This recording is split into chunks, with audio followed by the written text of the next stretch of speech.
अस्सलामुअलैकुम। कैसे हैं आप लोग? उम्मीद है सब खैरियत से होंगे, सब ठीक ठाक होंगे। अच्छा जी, वीडियो आप लोगों ने कल सोनिया की देखी होगी और गाने भी सुने होंगे आप लोगों ने, और अंदाज़ा आप लोगों को लग चुका होगा कि आज हम किस टॉपिक पे बात करने वाले। आज हम बात करने वाले हैं सोनिया पे जो टूटा हुआ है गमों का पहाड़, और फिर सोनिया की एक अदद दोस्त, बेस्ट फ्रेंड, उसके ऊपर भी टूटा हुआ है गमों का पहाड़। और एक कुछ दिन पहले भी दोस्त सोनिया की आई थी बाइक पे, तो उसके ऊपर भी गमों का पहाड़ टूटा हुआ था। इन सब पे बात करेंगे।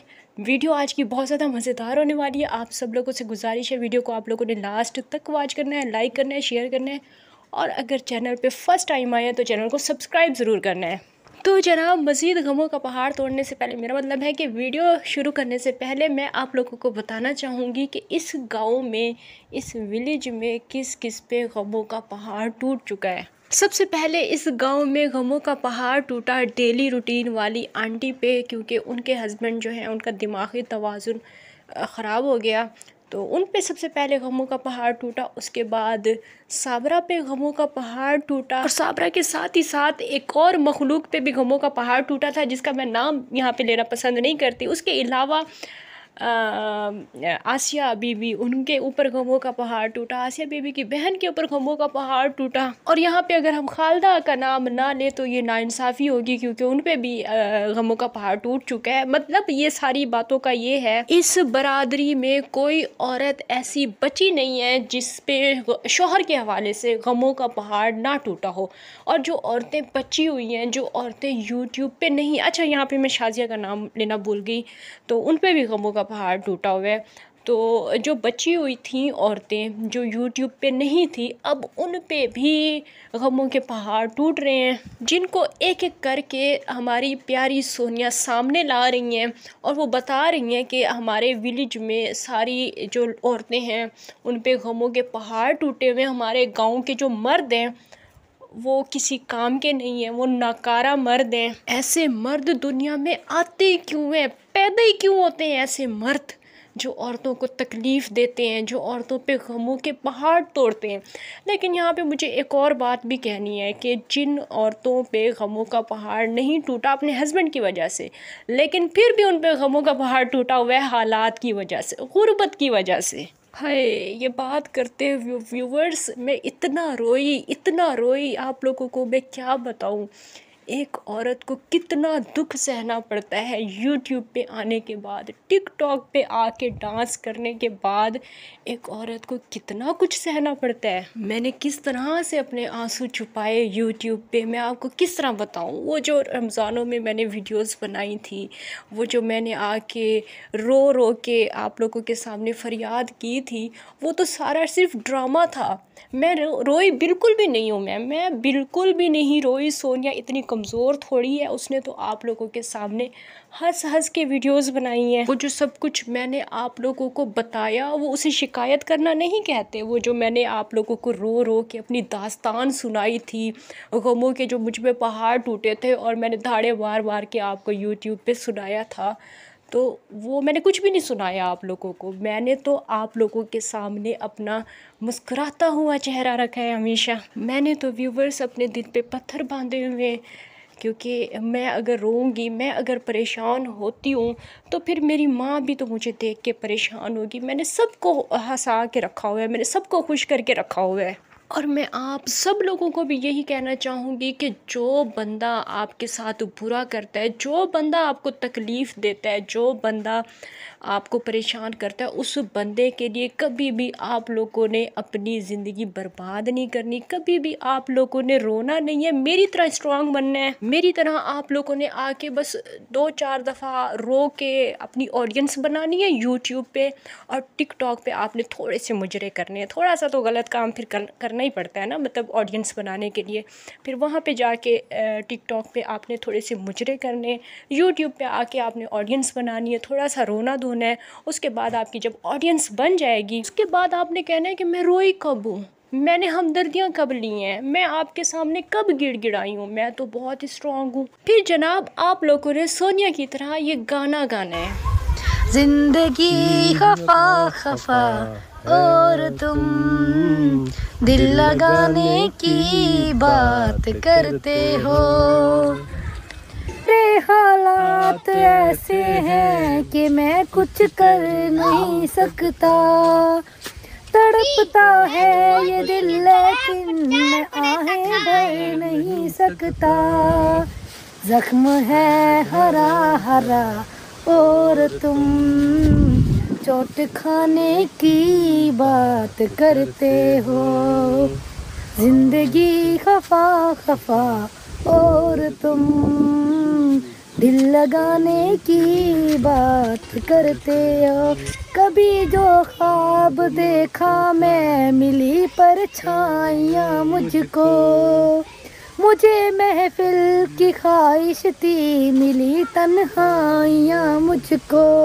रो रो के बुरा हाल हो गया व्यूवर्स, ये गाना सुनने के बाद रो रो के बुरा हाल हो गया। कितना सारा गम एक गाँव में कैसे समा गया। इतनी सारी औरतों का एक ही गम है, एक ही दुख है। और सबसे ज़्यादा तकलीफ़ की बात ये है कि इन गाँव वालों की जो मतलब ये जो सारी औरतें हैं, सारी औरतों की एक ही कहानी है। सारी औरतें जो हैं उन्होंने खुला ली हुई है। इनमें से कोई भी ऐसी औरत नहीं है जिसे तलाक मिली हो। सारी औरतों ने खुद अपनी मर्ज़ी से खुला लिए क्योंकि आदमी जालिम है इस गांव में। लेकिन एक बात मुझे समझ नहीं आती कि जहाँ पे सारे मर्द जालिम हैं, जहाँ पे हर औरत खुला याफ्ता है, वहाँ पे एक मर्द मजलूम कैसे हो सकता है। नदीम भाई मजलूम कैसे हो सकते हैं। मतलब कि सोनिया की बातों को अगर हम मद्देनज़र रखें और अपनी रिसर्च को भी हम लोग देखें, जिस तरह हम लोग इतने अरसे से इन लोगों को देख रहे हैं, जिस तरह से ये लोग व्लॉगिंग करें, अगर इन सारी चीज़ों को हम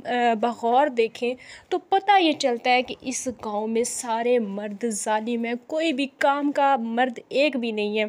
सारे के सारे निकम्मे हैं, औरतों की कमाइयों पे पलने वाले हैं। हर एक घर में एक अदद खुला याफ्ता औरत बैठी हुई है क्योंकि सारे गाँव वाले, सारे विलेज वाले यूट्यूब पे हैं। सब घरों में एक एक औरत बैठी हुई है खुला लेके। और जहाँ पे सोनिया बैठी हुई है वहाँ से भी एक अदद औरत गई हुई है, यानी कि नदीम भाई की वाइफ भी गई हुई है खुला लेके। फिर जब सारे मर्द जालिम हैं, हर एक औरत मजलूम है, तो फिर नदीम भाई कैसे मजलूम हो सकते हैं। क्यों वो मजलूम हो सकते हैं? इस वजह से कि वो सोनिया के भाई हैं और सोनिया जो है वो हमदर्दियों के काबिल है, तो इस वजह से नदीम भाई भी मजलूम है। उन्होंने कोई जुल्म नहीं किया साबरा पे। साबरा ने फिर क्यों घर छोड़ा और साबरा ने क्यों इतना बड़ा कदम उठाया? साबरा अपने 3 बच्चों को छोड़ के फिर क्यों गई थी? मेरा ख्याल है कि सोनिया को अब इस बात का जवाब लाजमी देना चाहिए कि उसकी 2 दोस्तें, एक जो एक दफ़ा बाइक पे आई थी वो, और उसके अलावा जिसकी कल सोनिया बात करी थी वो, और उसके अलावा और भी कितनी औरतें हैं इस गाँव में जो खुला याफ्ता हैं, जिन्होंने अपनी मर्ज़ी से खुला लिया। वो सारी अगर मजलूम हो सकती हैं तो फिर साबरा मजलूम क्यों नहीं हो सकती सोनिया? और जब सारे मर्द आपके गांव के जो कि यूट्यूब पे हैं या नहीं है, जो कि टिकटॉक पे हैं या नहीं है, वो सारे के सारे जालिम ही हैं। और आप लोगों के बकौल हम लोगों ने तो उनको देखा भी नहीं है जो यूट्यूब पे नहीं है, और जो यूट्यूब पे हैं उनको भी हम लोगों ने बहुत ही कम देखा है क्योंकि वो कैमरे के सामने खुद नहीं आते, अपनी जो बीवियाँ हैं उनको सामने लेके आते हैं। तो सारे मर्द जब जालिम हैं, चाहे वो यूट्यूब पे आते हैं नहीं आते, सब के सब जालिम हैं, तो फिर आपके भाई जालिम क्यों नहीं हो सकते? सच तो ये है आपके गांव में ना ही कोई औरत मजलूम है और ना ही कोई मर्द मजलूम है। सब एक बराबर हैं, सब एक जैसे हैं। आपके गांव के सारे मर्द बाशमूल आपके अब्बा, सारे के सारे मर्द मदारी हैं, औरतों का तमाशा दिखाते हैं यूट्यूब पे भी और टिकटॉक पे भी। आपके गांव में बड़ा इंसान वो नहीं है जिसकी उम्र बड़ी हो। आपके गांव में बड़ा इंसान वो है जिसका चैनल बड़ा है। और आपके गांव में मजलूम वो नहीं है जिस पे जुल्म होता है। आपके गांव में मजलूम वो है जिसे मजलूम होने की एक्टिंग आती हो। वो पूरी दुनिया के सामने फिर मजलूम है, और उन मजलूमों में से एक आप भी हैं जो पिछले तकरीबन 2.5 साल से अपनी भाभी के भागने का रोना रोती रहीं और बताती रहीं कि मेरी भाभी जो है उसने निकाह के ऊपर निकाह कर लिया, उसने मेरे भाई को छोड़ दिया, उसने खुला ले ली, उसने ये कर दिया, उसने वो कर दिया। इन सारी चीज़ों का आप रोना रोती रही हैं। रही हैं। उसके बाद अपने शौहर की बेवफाई का आप रोना रोती रहीं कि उसने जो है ना मुझे आधी रात को घर से निकाल दिया। तकरीबन 3 महीने हो गए हैं ऑलमोस्ट इस बात को। इतनी आपने इस बात को कैश किया, हमदर्दियाँ ली, पैसे ओवरसीज़ पाकिस्तानियों से आपने लूटे, रोई आप, सब कुछ आपने किया टिकटॉक पे। उस दौरान में टिकटॉक पे आपने मुजरे भी दिखाए जो कि हम सब ने देखे। उसके बाद आप कल आके कितनी आसानी से कह देती हैं कि मैं तो बड़ी स्ट्रॉन्ग हूँ, मैं तो रोती नहीं हूँ, मैं तो कभी किसी के सामने अपने आंसू ही नहीं दिखाए, मैं तो अपने आंसू छुपा के रखती हूँ। हाय सदके मैं कुर्बान, कितनी मासूम हैं आप, कितनी अच्छी हैं, कितनी स्ट्रॉन्ग हैं आप। हर औरत चाहेगी फिर आप जैसी औरत बनना। आप अपनी दोस्त को समझा रही हैं कि उस मर्द का क्या शिकवा करना, उससे क्या शिकायत करना जो है ही बेवफा, जिसने आपके साथ इतना बुरा सलूक किया। फिर उस मर्द को याद करने का क्या फ़ायदा, फिर उस मर्द को भूल जाओ, उसे छोड़ दो, उस अब ज़िंदगी में आगे बढ़ो। आप अपना टाइम भूल गई हैं। आपने क्या किया है? आपने तकरीबन 3 से 4 महीने हो गए हैं मुसलसल अपने मर्द को कैश किया है, मुसलसल आप रोई हैं, मुसलसल आपने इमदाद मांगी नहीं है लेकिन आपकी इमदाद की गई है। मुझे नहीं पता कि आप रोना किसे कहती हैं, आप किसे रोना कहती हैं, लेकिन जो मुसलसल 3 महीनों से 4 महीनों से आपने किया है उसे हम लोग रोना ही कहते हैं, उसे हम लोग पीटना ही कहते हैं। क्योंकि आप दुनिया के सामने आके रोई पीटी हैं और आपने कुछ भी नहीं किया है। आपको किस चीज़ की और हमदर्दियाँ मिली हैं? आपने यहाँ पे आके क्या भाषण दिए हैं 3 महीने 4 महीने तक? या फिर कहीं ऐसा तो नहीं है कि ये जो 3-4 महीनों से आप हमें दिखा रही थी ये सारा ड्रामा था? आप रोई पीटी बिल्कुल भी नहीं है, ये सारा का सारा ड्रामा था, ये सारी की सारी फ़िल्म थी। जैसे कि मैं कहती हूँ, जैसे कि SKT हमेशा कहती है कि ये सारा ड्रामा है, तो वाकई में कल आपने फिर ये साबित कर दिया है कि ये सारा का सारा ड्रामा है। क्योंकि आप तो कभी रोई नहीं है, आप तो बड़ी स्ट्रॉन्ग बन के रही हैं, आपने तो मूव ऑन किया है, कुछ आपने पीछे मुड़ के देखा ही नहीं उस मर्द को। आपने जो है ना उसको ऐसी ठोकर मारी है कि आपने पीछे मुड़ के फिर पलट के देखा ही नहीं है। और ये जो कल आपने भाषण दिया है इसमें आपका ये भी कहना था कि जो इंसान आपके काबिल नहीं होता अल्लाह पाक की ज़ात उसे खुद ब खुद आपसे दूर कर देती है। तो क्या फिर नदीम भाई भी साबरा के काबिल नहीं थे, इसी वजह से अल्लाह पाक ने नदीम भाई को साबरा से दूर कर दिया है? सारी हमदर्दियाँ, सारी सिंपैथी सिर्फ आपकी फैमिली के लिए क्यों?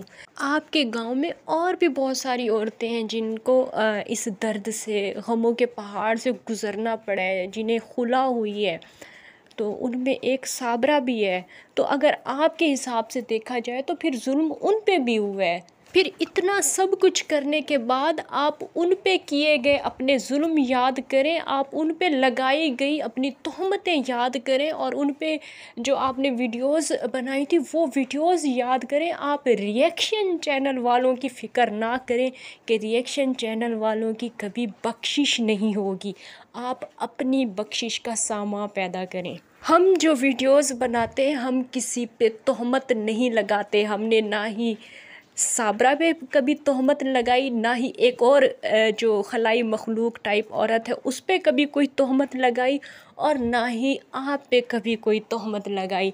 हमने हमेशा वही बात की जो हमने वीडियो में देखी। ख़बरों के हवाले से और सुनी सुनाई बातों के हवाले से अगर बात की जाए तो आपके गांव से अभी तक भी, आज के दिन तक भी इंस्टा पे बहुत से सारी ख़बरें हमें मौसूल होती हैं, लेकिन उन पे कभी भी हमने कान नहीं धरे, कभी भी उन बातों पे यकीन नहीं किया। सिर्फ उसी पे बात की जो वीडियो में आपने दिखाया। आपने अपनी वीडियोस में बताया कि साबरा घर से भाग गई है, साबरा ने निकाह के ऊपर निकाह कर लिया है, साबरा ने अपने 3 बच्चों को छोड़ दिया है। SKT ने उन सारे टॉपिक्स पे वीडियोस बनाई। फिर आपने वीडियोस में बताया कि ये तीनों बच्चे अब मेरे हैं, इन 3 बच्चों की अब मैं केयर करूँगी, मैं इन्हें पालूँगी। SKT ने फिर उन टॉपिक्स पे भी आपके हक में वीडियोस बनाई। फिर आपकी शादी हुई, आपके रंग ढंग बदल गए, आपने स्मोकिंग की और उस पे भी SKT ने वीडियो बनाई। और फिर उसके बाद आप टिकटॉक पे मज़ीद जलवा अफरोज़ हुई, आपने मुजरे दिखाए, उस पे भी SKT ने वीडियोस बनाई।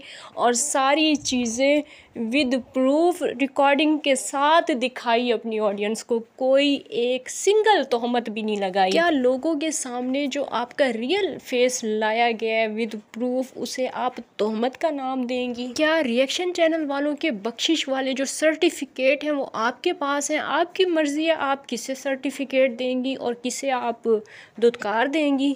और आपका ख्याल है कि रिएक्शन चैनल वाले सिर्फ अंदाज़ा लगा के इल्ज़ाम लगाते हैं।